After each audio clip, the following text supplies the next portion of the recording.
All right, we got invited on a little private run that requires both of us to drive my Jeep, so decided we better do a little driver's training here.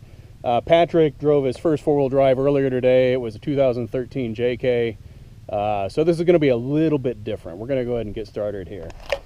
First of all, do you have your tetanus shot? Yes. Good. You're going to need it.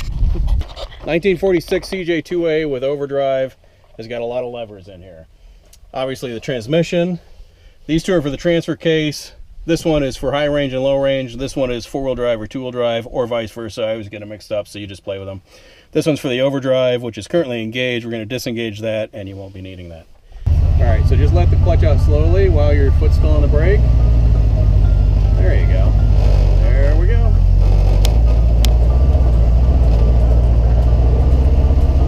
So you don't even use throttle right now? Just let her drive. So among all the other obvious differences between this and a JK, one of the advantages is you can see so much more. So you can see over the hood. You can look out the window and see where your tires are and where they're heading, and if they're going to be on top of the rock you want them to be on. I can look out from the side and see what I'm going to fall over when I fall out of this thing. That's true. One of the huge disadvantages is that this wheelbase is about 2 feet shorter than a JK. So when we go down something very steep, it's going to feel like we're going to fall over.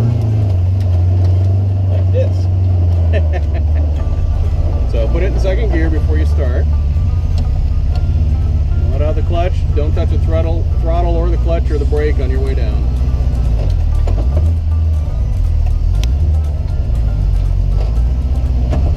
Don't touch the brake. Don't touch anything. Just let it go. All right. There you go. Now, that was good. The only thing different to do is let the clutch out. So you're actually riding the gear down, not letting it freewheel. All right, go up to that. Now, when you get to the base of it, actually, yeah, you can go anywhere up there that you want. Yeah, back up. I want you to go up there. All right. You're doing fine. Sorry, I didn't think that was, all right. Yeah, no, wait. All right, there you go. Now, first gear, we're just going to walk right up to it, okay? And I actually don't care where you go up there. It'll go up any of it. Once you get lined up where you want to be, I'm going to turn the front locker on. If I turn it on before you get where you want to be, it won't steer. All right. Now, get your foot off the clutch and leave it off. Little bit of throttle, just a little tiny bit. Beautiful. Keep it up. All right, turn my way. All right, stop. All right, put it in reverse and let it back down in gear.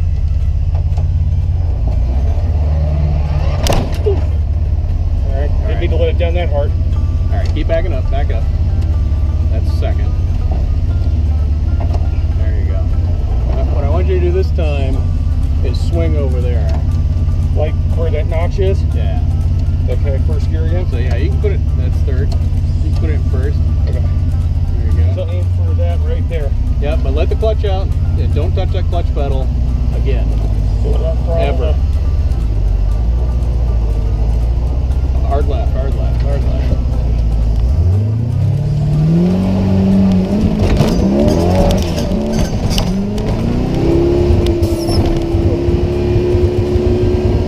So, what did we learn today?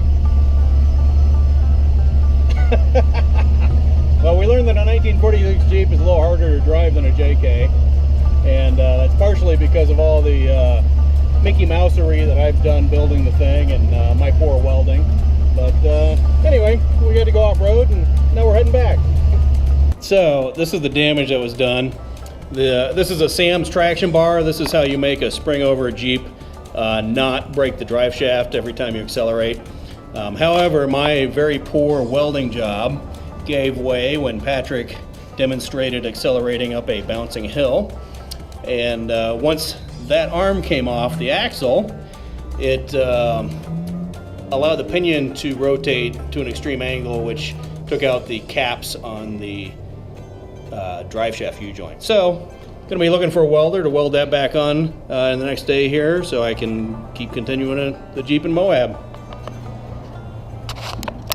All right, I do need to be totally fair. Two things. Number one, he didn't have a beer before we went out. He was completely sober.